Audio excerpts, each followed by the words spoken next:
everyone. Welcome to another Monday. We're back with another Sincerely Sabrina podcast episode. I hope you guys had a really good weekend. This past weekend, we started Lunar New Year. And for those of you who don't know what that is, it's basically Asian New Year for, I guess, Chinese zodiac and Vietnamese zodiac. I could be wrong though, so don't come for me. Basically, this year is the year of the rabbit for the Chinese zodiac, and it is the year of the cat for Vietnamese zodiac. I am the year of the tiger, and you can go look up like your zodiac animal on Google. I could not tell you because I am not well versed in how the zodiac years work. But if you were born in 1998, you are the year of the tiger. And what that means is that you're a noble fighter, you're capable of great generosity, you're fearless, and you're an animal that symbolizes strength. And I can see where they get that from. But basically today, I thought I would talk about what it was like growing up in an Asian household and just all things Asian. I am Vietnamese from my mom's side. She is from Saigon, and on my dad's side, he is from the Philippines, specifically Manila. So shout out to all of my Vietnamese Filipinos out there, or any ABGs for that matter. Right? Oh my gosh, speaking of ABGs, so this is how not Asian I am.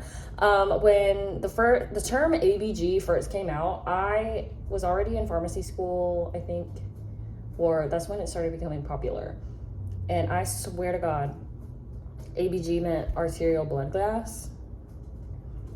And then the trend, like Asian baby girl, started happening, and that's not what it meant. I laugh at that all the time. But yeah, growing up, we didn't really like celebrate Asian New Year until we got much older. When we were younger, we would get leasies, which are little red envelopes that usually contain money. And the color red, I think, means good fortune, which is why they're passed out. So you're, wishing good fortune for the next year to whoever you like give those out to. And we didn't really do typical Asian festivities. Like, we did see a couple dragon dances, I remember, when I was younger, but again, that didn't start till I got older.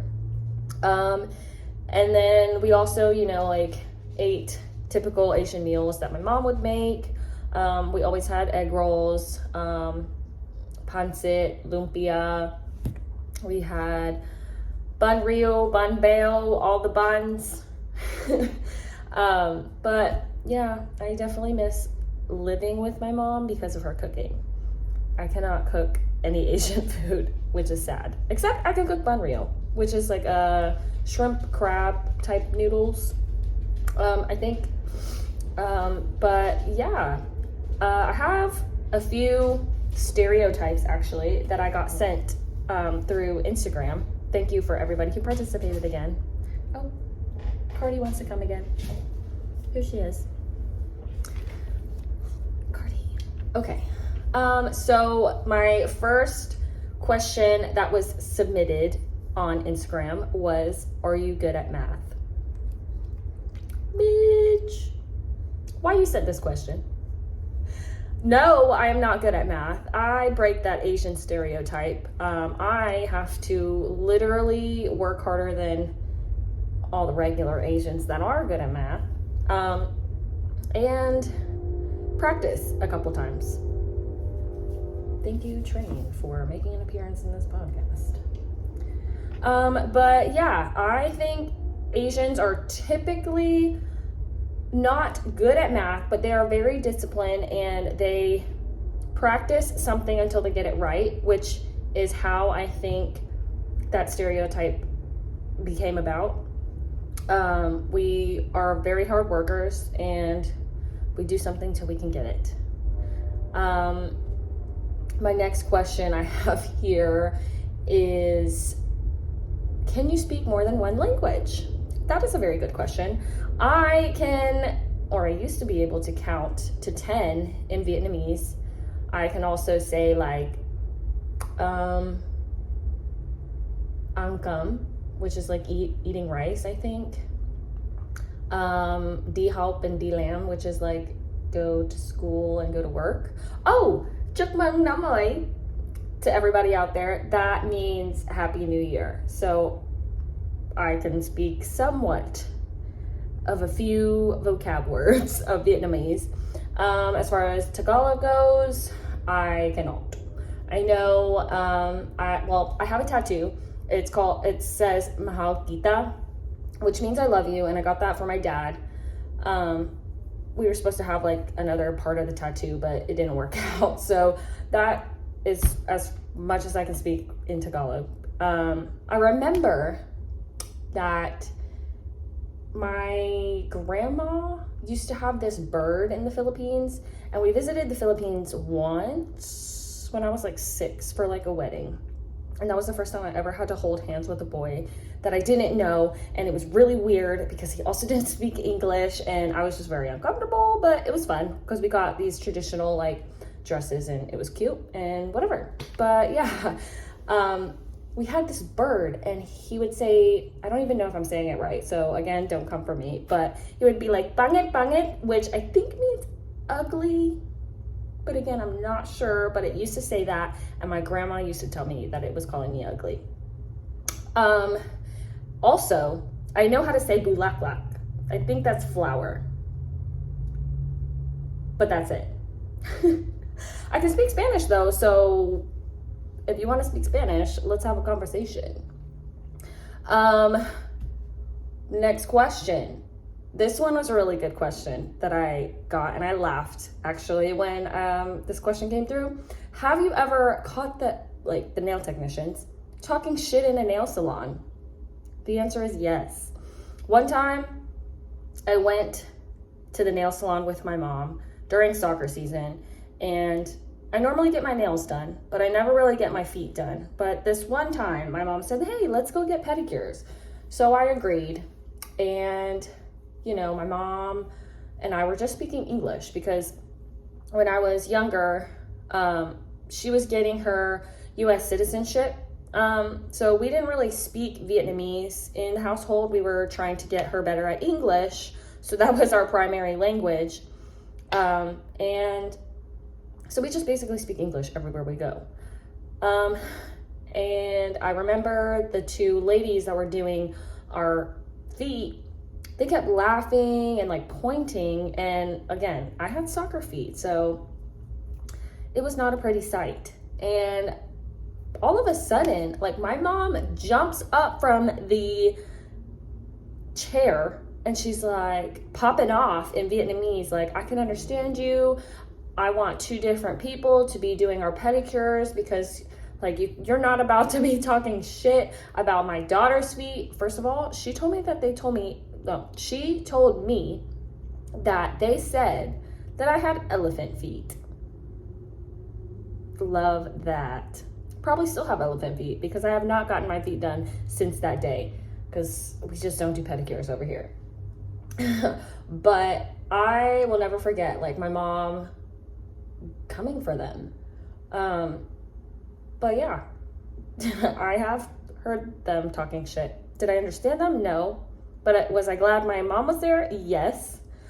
The nail place that I go to now, the owner actually asks me why I don't speak Vietnamese. And the reason is because we didn't speak Vietnamese when we were younger. Again, my mom was getting her US citizenship, so it was better for us to speak English so we could help her. I have more questions that got sent to me, and all of these are so funny. The next question I have is, can you Gangnam Style? Yes, I can. No, I will not do it right now because we were podcasting.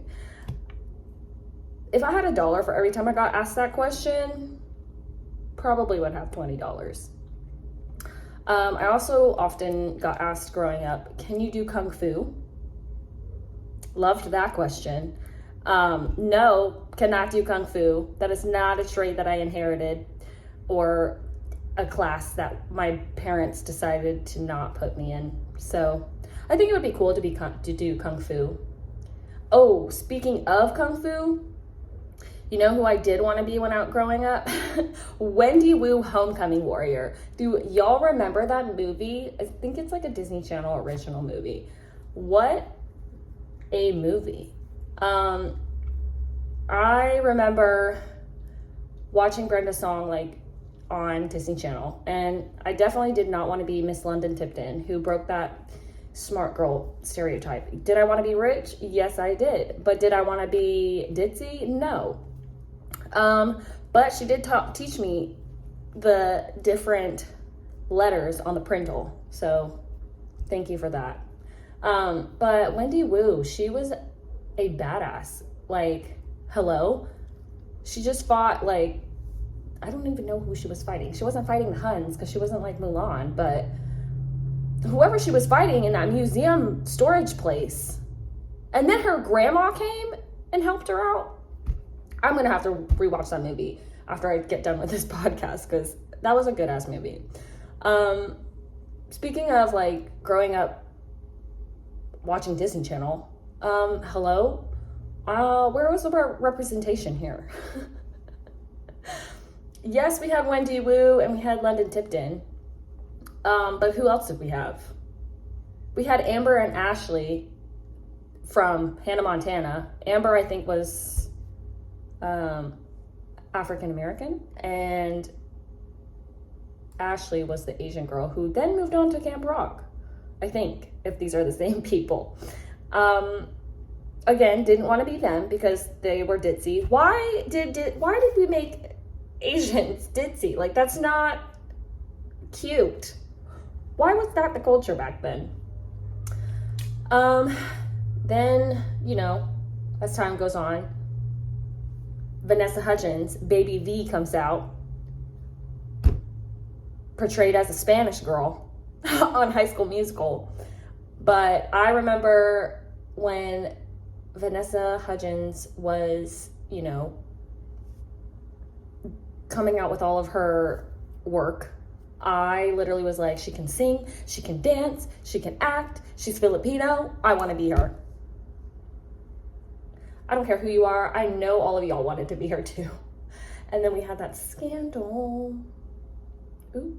But we're not going to talk about that because she has had very much success even after that. So, yeah, Vanessa Hudgens, she was my idol. I wanted to be a cheetah girl, but they didn't have any Asian ones. I also remember going into like Justice, Claire's, American Eagle, Aeropostale. They had no Asian kids in their ads. And let me tell you, elementary school and middle school was a time where I think all Asian kids can attest to this. This is the time where we all just wanted to be like our white friends, right? We were too white for the Asian kids and too Asian for the white kids. And we were just trying to figure it out. And I remember always wanting to go to like the outlets on the weekends. And I would say like, Mom, so-and-so has this shirt from Aeropostale. I need it. Because I wanted to dress like them. I did not want to wear some crazy, tacky looking Mickey Mouse shirt that my mom got from the streets on clearance. But thinking about it now, I probably would be wearing that Mickey Mouse shirt because, hey, Disney adult. Mickey is cool. And then I also had a friend who, while we were growing up, she attended, I guess, Chinese school, where they would teach you how to speak, read, write. And at the time, I would always be upset because we wouldn't be able to hang out on the weekends because she always had Chinese school. And now, thinking back at it, I'm like, man, did they have Vietnamese school back then? Or like Filipino school? Because I would have loved to have known how to read, write, and speak these languages. As I've grown older, I think I have had a more appreciation for my Asian heritage and culture. I definitely think that ao dais, which are a traditional Vietnamese outerwear, I guess, are very cute. Back then, when my mom forced me to wear them, I hated it because I was like, this is not what all of my white friends are wearing.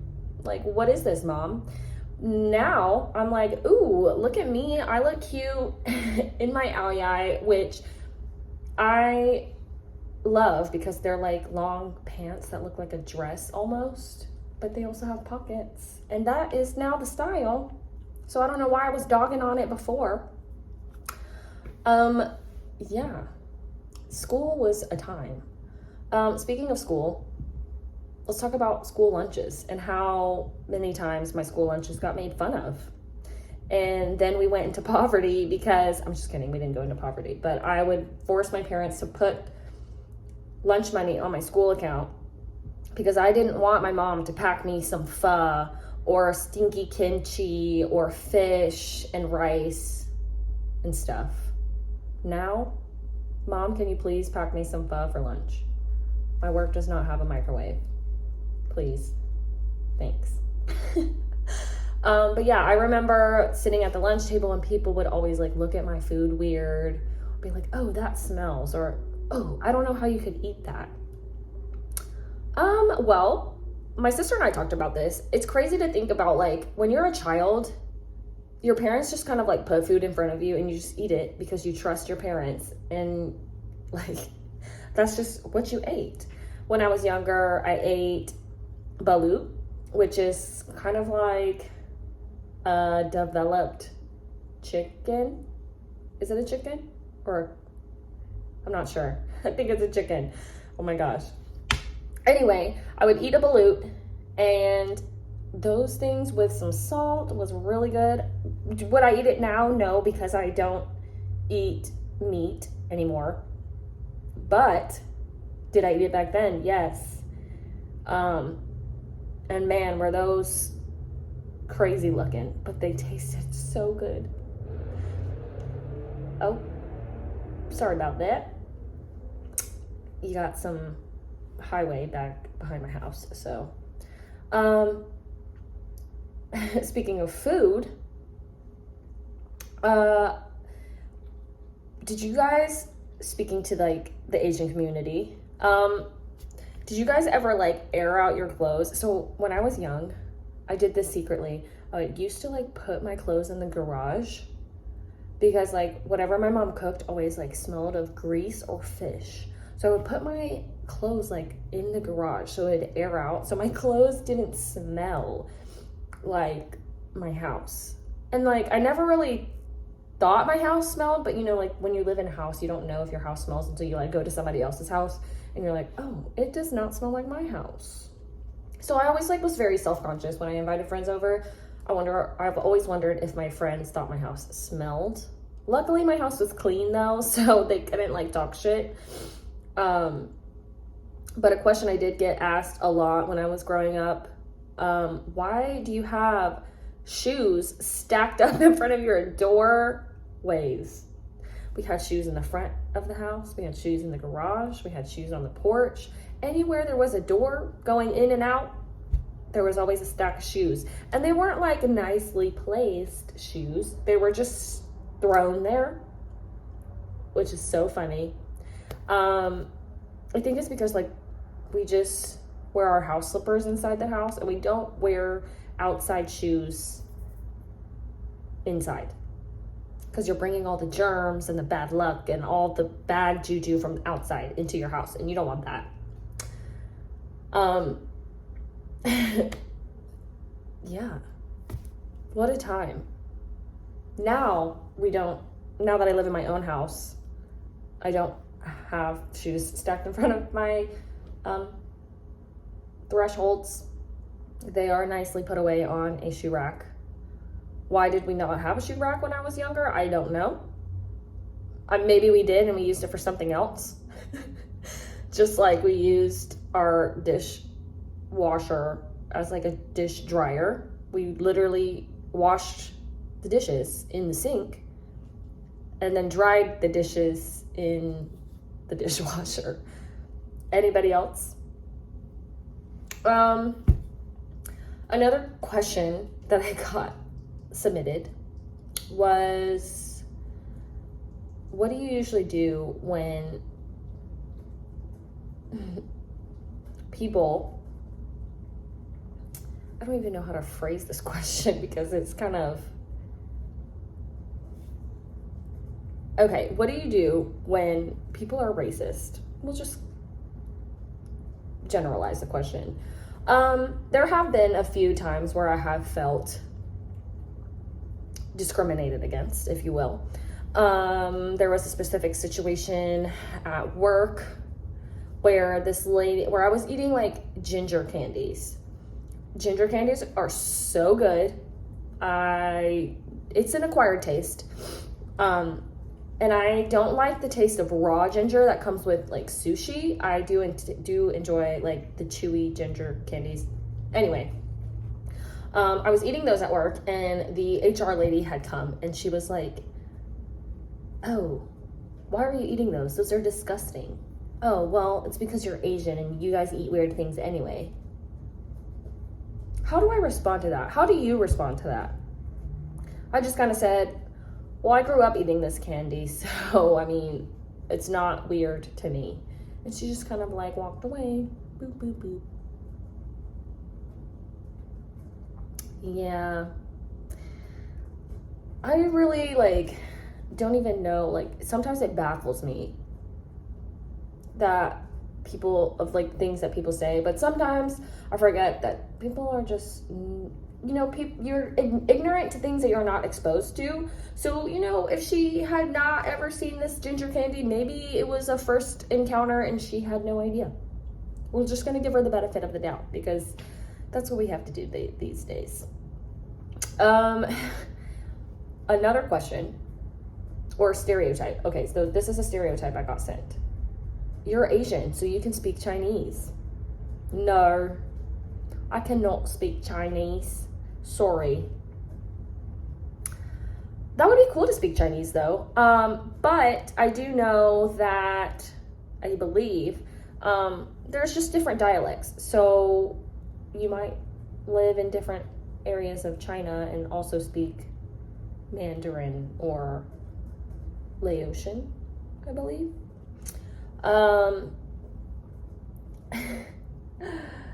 Has anybody ever said this? And this is a quote, and the quote is, "You're really cool for an Asian.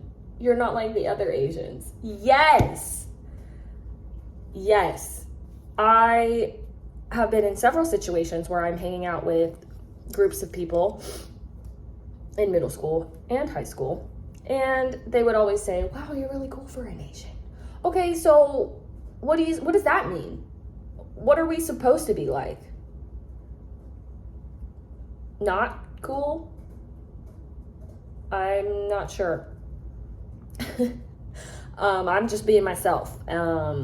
Whether that's, Vietnamese, Filipino, American, a mix between all three. I just don't know. Let's talk about,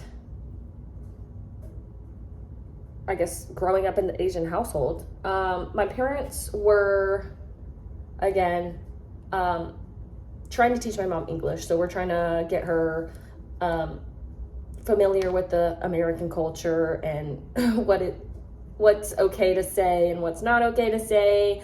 I think Vietnamese culture can come off maybe like almost a little aggressive. And again, that's just, my opinion. we like to bum rush people in line, which I have experienced in the H Mart. Us Asians just kind of like hit people with their carts, and we have a purpose.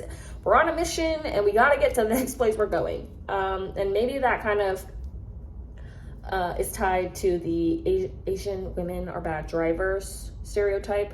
I don't think I'm a bad driver. I drove my sister around for a very long time before she got a car.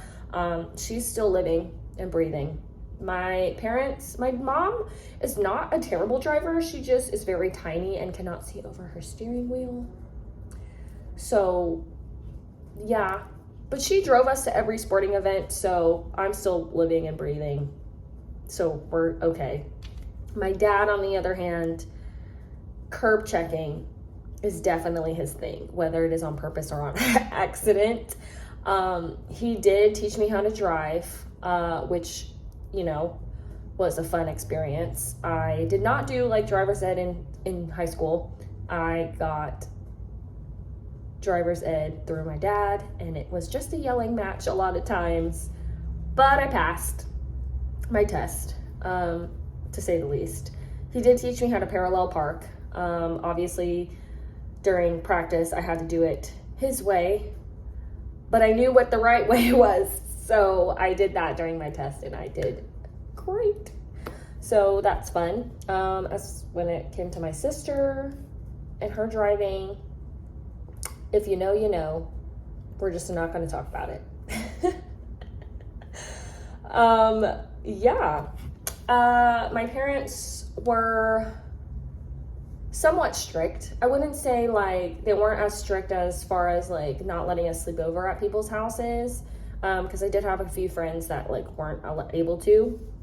I did have, like, both my sister and I did have to be home at a certain time. Like, if we were in the neighborhood, we always had to be home when the street lights cut on. I don't know if that was like a rule for anybody else, but my parents always had to have like the phone numbers of the parent, like of the friends' parents that we were going to, which I think is a pretty good rule of them, when we didn't have phones and whatnot. And then when we did get phones, we did have to share our location and always had to check in every hour, which is also, I guess, a good rule of thumb, because you don't want to lose your kids. Yeah. My parents were very strict on grades. Hell yeah. When it came to grades, it was all A's or die. Like I said before, have to work a little harder and study a little harder and longer than a typical person would, I think. My sister is very book smart. She can read something once and know it, but I think, sorry, my camera is acting up. Okay, we're back. But she is very disciplined as to like sitting down to study. I get very distracted, so I think that's why my parents were harder on me than they were her.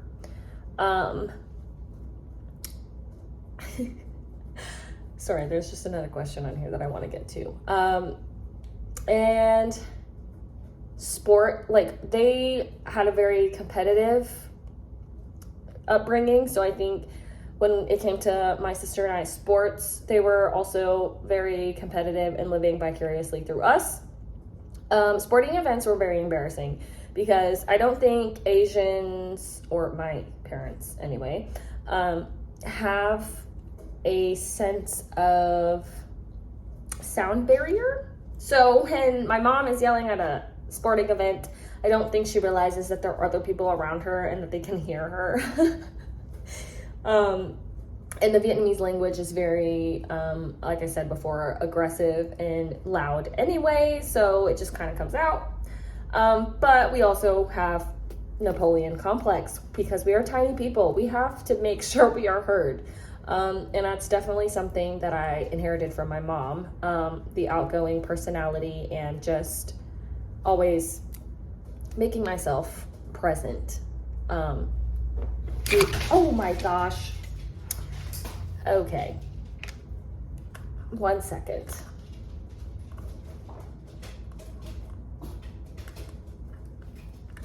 I am so sorry. Cardi just ripped out my headphones. The struggles of a podcaster. But speaking of Cardi, this is the question that I wanted to get to.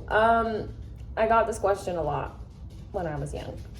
Do you freaking eat dogs? No, the hell I don't freaking eat dogs, okay? I guess in some Asian countries it is a delicacy, but not in mine or my culture, so the answer is no. But yeah, I don't know if any of you guys have experienced these things, if you guys are also Asian, or, you know, categorize yourself as said race. I really enjoyed this little podcast, and kind of, you know, talking about the culture with you. It was fun reminiscing on how what it was like being Asian then and what it's like being Asian now. Now I think Asian culture is being more accepted, I guess. We are now experiencing, like, I've never, you know, experienced something as someone appropriating Asian culture, but apparently that's a thing now. So is Asian hate crime. So please be nice to your neighborhood Asians and to all my friends. Thanks. But that's all I have for this episode. I hope you guys enjoyed it. Maybe you learned how to be nicer to your Asian friends, and maybe you learned something about Asian culture that you didn't know before. But if you haven't already, go ahead and give my podcast a rating depending on the platform you're listening to. Don't forget to hit the follow and subscribe button, and you can catch new episodes every Monday. Thanks for listening. Chúc mừng năm ơi. See you next Monday.